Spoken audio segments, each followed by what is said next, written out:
du monde, un désert qui recouvre près de la moitié du continent africain, le Sahara.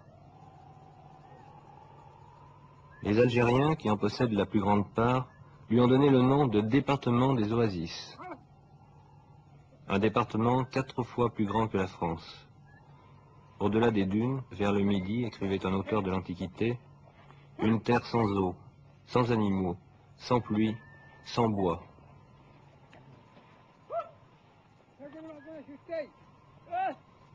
Une terre déshéritée, où des dizaines de milliers d'hommes, pourtant, n'ont pas renoncé à vivre, à survivre plutôt.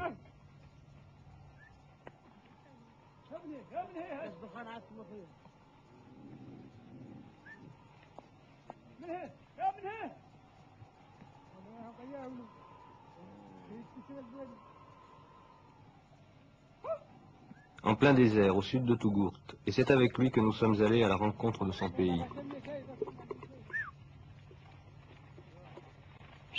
Avec ses fils et ses chameaux, il venait de très loin vers le sud, à plus de 2 journées de marche. Le bois au Sahara est presque aussi rare que l'eau. Alors, depuis toujours, toute l'année, Mekki fait le voyage de Tamelat. Il apporte au marabout du village, si Ahmed Tidjani, la provision de bois pour la semaine.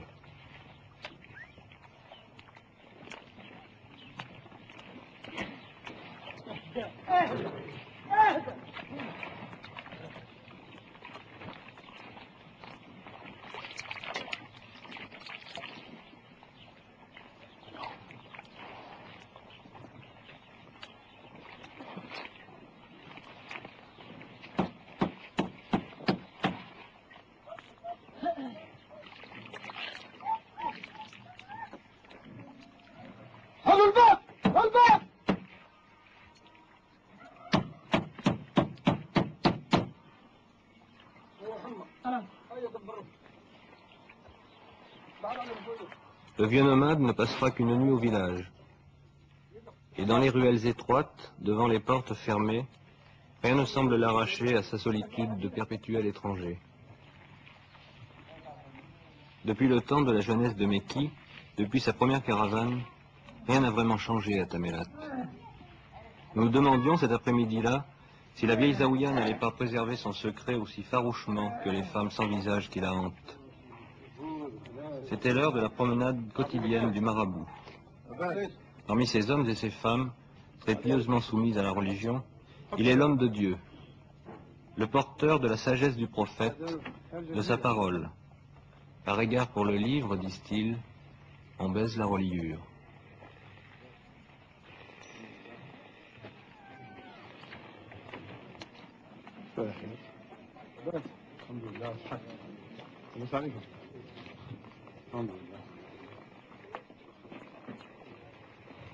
C'est un homme très généreux, c'est un homme très religieux, un homme qui sait comment vivre, c'est un homme sérieux. Et il apprend aux autres à vivre comme Il apprend aux autres à vivre, il leur donne des conseils de quoi vivre.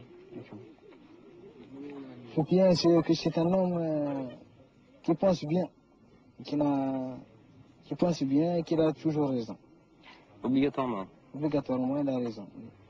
Il ne faut rien dire. L'administration coloniale abrita autrefois son pouvoir derrière l'autorité sans partage des marabouts sahariens. Beaucoup furent même assassinés par les patriotes algériens venus du Nord. Le marabout de Tamelat a su habilement traverser cette époque troublée. Il n'est plus bien sûr le chef officiel de la cité, mais son neveu est le représentant élu de Tamelat à l'Assemblée populaire. Il n'a rien perdu de son autorité morale, rien non plus de ses immenses palmeraies, ni de ses richesses. Dans le secret de la Zaouïa, il conserve aussi de précieux manuscrits. 2 vieux historiens envoyés par le gouvernement d'Alger à la recherche du passé de leur pays venaient d'arriver à Tamelat.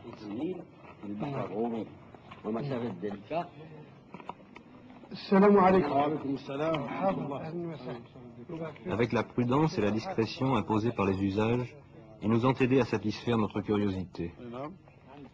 Surtout une personnalité spirituelle. Il y a l'autorité administrative, mais il y a l'autorité religieuse et spirituelle. Et En même temps, le marabout sert de conciliateur, il est l'ami de tout le monde. Ouais. Est-ce que monsieur a eu des esclaves autrefois? يعني في زمن قديم هل كان لكم عبيد؟ كما كان في الدنيا كلها كان Oui, au moment où l'esclavage était répandu dans le monde entier, mais actuellement c'est la même chose.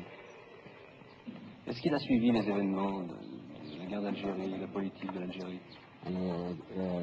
كنتوا تتابعوا الحركة الوطنية حركة وطنية دائما تتبعوها toujours. Je crois qu'il jouait un grand rôle avant, du temps de la France, dans la région. Point de vue politique. Est-ce qu'il avait une autorité plus grande que maintenant? Ah, il a toujours joué un rôle peut-être politique, oui. Ne troublons pas la tranquillité de la vieille Zaouïa en remuant de fâcheux souvenirs. Dans ce paisible centre religieux, sorte de couvent sans moines, tout semble inciter au repos. Toute violence paraîtrait sacrilège. Les voyageurs, les pèlerins, peuvent séjourner ici le temps qu'ils veulent. Pendant des jours, des mois, des années parfois, ils seront gratuitement pris en charge par le marabout. Les pauvres de la communauté sont eux aussi placés sous sa protection. Il n'y a pas de mendiants à Tamélat. Dans cette petite cité qui ressemblerait à une grande maison dont les ruelles seraient les corridors, l'ordre patriarcal du marabout régnera longtemps encore.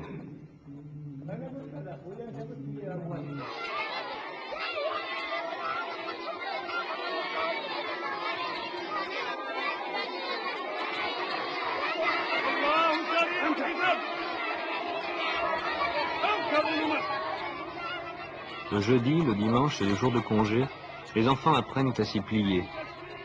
Pendant des heures, sous le regard vigilant du Taleb, on rabâche un verset du Coran copié sur l'ardoise en bois. On récite,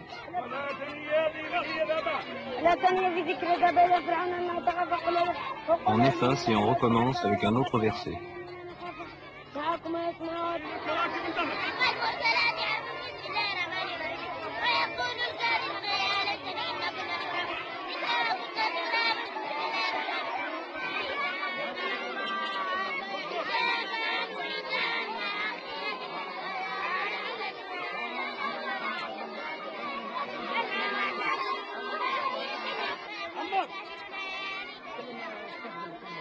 يا شيخ اقرا بالصوت اقرا وارد عليه يلا بالصوت اقرا. Et puis, il y a ceux qui viennent réviser.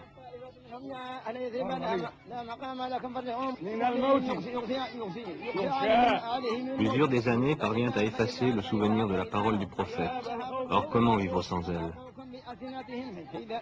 Si quelqu'un qui a appris le Coran, il sera un homme très, très intéressant. C'est tous les gens du village. Il sera un homme très intelligent, un homme qui sera très, très bon chez tous les gens du village. Après Hassim et Saoud, c'était plus au sud, Edgelé, où les compagnies portées de la Légion étrangère, les techniciens et les ouvriers de la base lui faisaient accueil.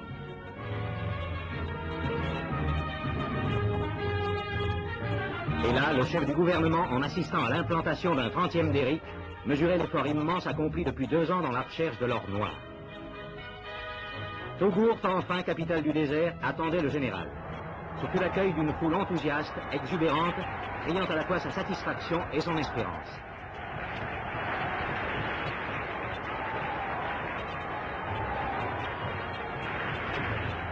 C'est à cette foule que le général devait dire: le Sahara doit être le grand terrain d'avenir entre 2 mondes.